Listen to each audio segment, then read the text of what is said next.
Alhamdulillah nahmaduhu wa nasta'inuhu wa nastaghfiruh wa na'udzu billahi min shururi anfusina wa min sayyiati a'malina.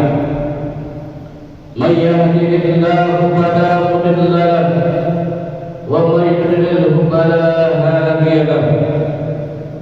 Asyhadu an la ilaha illallah wahdahu la syarika lahu وأشهد أن محمدا عبده ورسوله لا نبي بعده. اللهم صل على سيدنا محمد وعلى آله وأصحابه ومن تبعهم بإحسان إلى يوم الدين.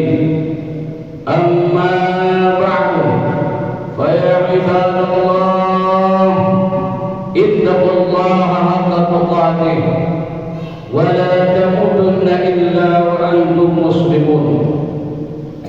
Para hadirin yang salat Jumat rahimakumullah, mengawali khutbah pada kesempatan kali ini dan di bulan yang mulia ini, yang penuh barakah ini, kita selaku orang yang beriman dan Islam, marilah kita senantiasa meningkatkan iman dan takwa kita kepada Allah Subhanahu wa taala.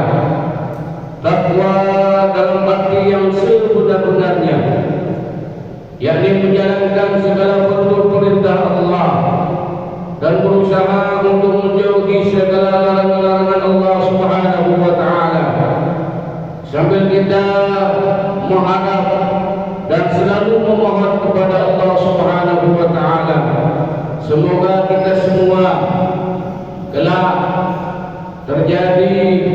menjadi hamba-hamba Allah yang bertakwa di sisinya. Amin ya rabbal alamin. Inna akramakum indallahi atqakum. Para hadirin jamaah salat Jumat rahimakumullah, pada tahun ini dan di bulan ini sebentar lagi kita akan melaksanakan yang namanya pesta demokrasi.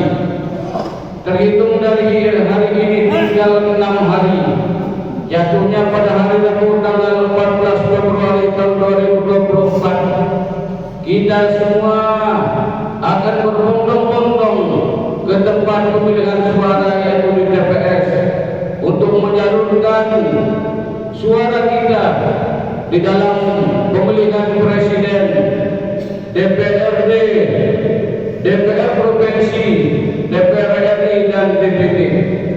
Pada hari itu kita akan sama-sama menyuarakan, kita akan sama-sama melaksanakan pesta yang sangat besar, yakni dalam pesta demokrasi.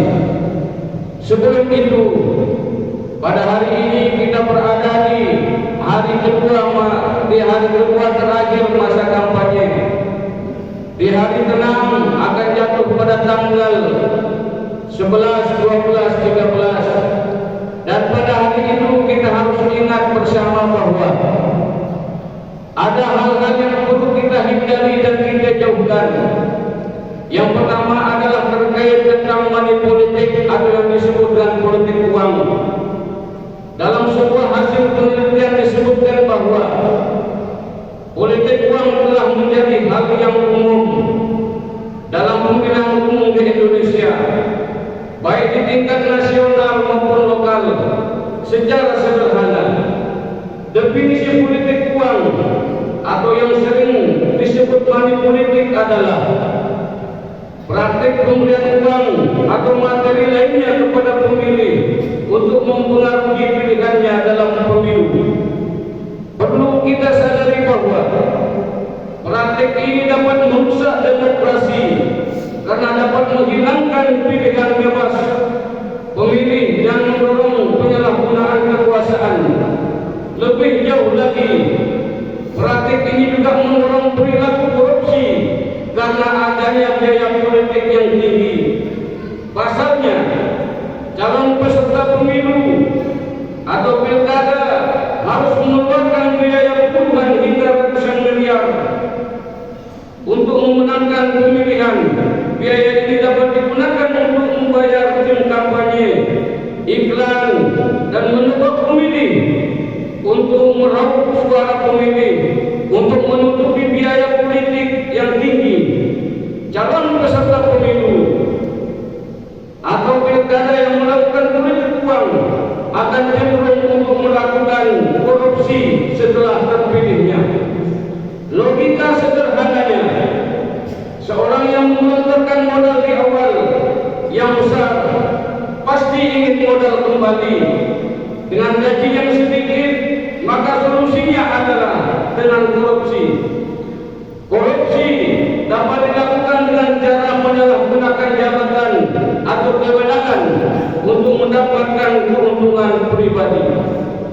Hadirin jamaah salat Jumat rahimakumullah, sejatinya di Indonesia larangan politik uang diatur dalam Undang-Undang Nomor 7 Tahun 2017 tentang Pemilihan Umum, yaitu Undang-Undang Pemilu, Pasal 253 ayat 1, 2 dan 3, dan juga pada Pasal 515. Dalam Undang-Undang Pemilu tersebut menyatakan bahwa setiap orang yang dengan sengaja pada saat pemungutan suara menjanjikan atau memberikan uang atau materi lainnya kepada pemilih supaya tidak menggunakan hak pilihnya atau memilih peserta pemilu tertentu atau menggunakan dengan cara tertentu sehingga surat suaranya tidak sah, dipidana dengan pidana penjara paling lama 3 tahun dan denda sebanyak 36 juta rupiah. Hadirin jamaah salat Jumat rahimakumullah, sementara itu dalam Islam praktek politik uang hukumnya adalah haram. Hal ini karena praktek tersebut termasuk dalam kategori riswah, yaitu pemberian sesuatu kepada seseorang dengan tujuan agar orang tersebut melakukan atau tidak melakukan sesuatu. Dalam hal ini dijelaskan dalam surat Al-Baqarah, Bismillahirrahmanirrahim, wa la ta'kulu amwalakum bainakum bil batil wa tudlu biha ila al-hukam litakulu fariqan min amwalin nas bil ithmi wa antum ta'lamun. Artinya, janganlah kamu makan harta di antara kamu dengan jalan yang batil, dan janganlah kamu membawa urusan harta itu kepada para hakim dengan maksud agar kamu dapat memakan sebagian harta orang lain itu dengan jalan dosa, padahal kamu mengetahui. Para hadirin jamaah salat Jumat rahimakumullah, salah satu profesor yaitu Quraisy Shihab dalam tafsir Al-Misbah menjelaskan, salah satu yang terlarang dan sering dilakukan dalam masyarakat adalah menyuap atau menyogok, menurunkan keinginannya kepada yang berwenang, memutuskan sesuatu tetapi secara sembunyi, dan dengan tujuan mengambil sesuatu secara tidak sah. Allah melarang praktik menyogok ini karena bertentangan dengan prinsip keadilan dan kejujuran. Tindakan suap dapat menyebabkan orang yang berwenang mengambil keputusan yang tidak adil dan tidak jujur karena mereka telah dipengaruhi oleh suap yang diterimanya. Hal ini dapat merugikan pihak lain yang seharusnya mendapatkan haknya. Begitupun dalam hadis Nabi Muhammad SAW, An Ibnu Abdullah wa qala la'ana Rasulullah sallallahu alaihi wasallam ar-rasiya wal mursyid wal murtasyid. Artinya, dari Abdullah bin Umar, ia berkata bahwa Rasulullah sallallahu alaihi wasallam melaknat orang yang melakukan penyuapan dan yang menerima suap. Hadis riwayat Tirmizi dan Abu Daud. Lebih jauh, dalam hadis tersebut Rasulullah sallallahu alaihi wasallam tidak hanya melaknat penyuap dan penerima suap, tetapi juga melaknat orang yang menjadi perantara antara keduanya. Hal ini menunjukkan bahawa setiap menyuap adalah perbuatan yang sangat dibenci oleh Allah Subhanahu wa taala dan Rasulullah sallallahu alaihi wasallam. Hadirin jamaah salat Jumat rahimakumullah, MUI atau yang kita kenal dengan Majelis Ulama Indonesia pada tahun 2000 mengeluarkan fatwa yang menyatakan bahawa segala bentuk suap termasuk politik uang hukumnya adalah haram. Hadirin jamaah salat Jumat rahimakumullah, lalu yang selanjutnya yang harus kita ingat di dalam pesta demokrasi ini adalah marilah kita jaga persatuan dan kesatuan kita. Jangan karena kita perbedaan pilihan akan menimbulkan perpecahan di antara kita semua. Perbedaan adalah suatu hal yang wajar, tetapi sesuatu hal yang tidak wajar adalah memecahkan diri dari persaudaraan. Itulah yang sangat berbahaya. Ini sering terjadi efeknya setelah pemilu, baik itu pilkada maupun pilpres dan sebagainya. Oleh karena itu, melalui kesempatan ini kami menghimbau kepada segenap jemaah salat Jumat rahimakumullah, demi kebutuhan dan kebersamaan kita di dusun kita ini, esok dan penumpang, khususnya umumnya desa Lebuan Haji, marilah kita jaga tali persaudaraan kita, marilah kita jaga persatuan kita. Berbeda itu adalah suatu hal yang wajar sekali lagi, tapi marilah kita selalu ingat bahawa perpecahan adalah suatu hal yang dilarang oleh Allah Subhanahu wa taala. Wa'tasimu bihablillahi jami'an wa la tafarraqu. Berpegang teguhlah kalian kepada tali ajaran Allah Subhanahu wa taala dan janganlah kalian bercerai-berai.